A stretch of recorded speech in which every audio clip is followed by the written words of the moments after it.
8 kepala daerah kena OTT KPK, terbaru Fadia Arafi. Siapa menyusul?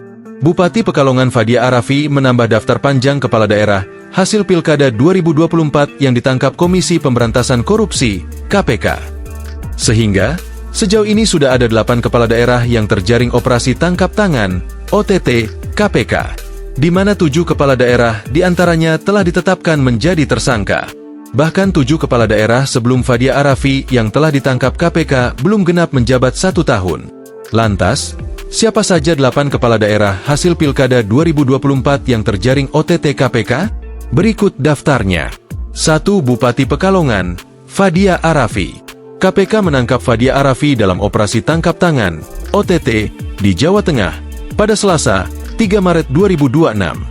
Update terkait dengan penyelidikan tertutup yang dilakukan oleh KPK di wilayah pemerintah Kabupaten Pekalongan, Jawa Tengah, bahwa pada dini hari tadi tim mengamankan sejumlah 3 orang, salah satunya adalah Bupati Pekalongan dan 2 pihak lainnya yang merupakan orang kepercayaan dan juga ajudan dari Bupati.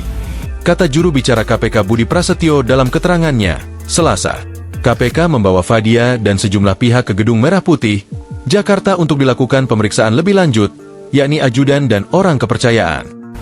Adapun dugaan tindak pidana korupsi dalam kes kali ini adalah berkaitan dengan pengadaan di wilayah Pemkab Pekalongan. Ujar Budi.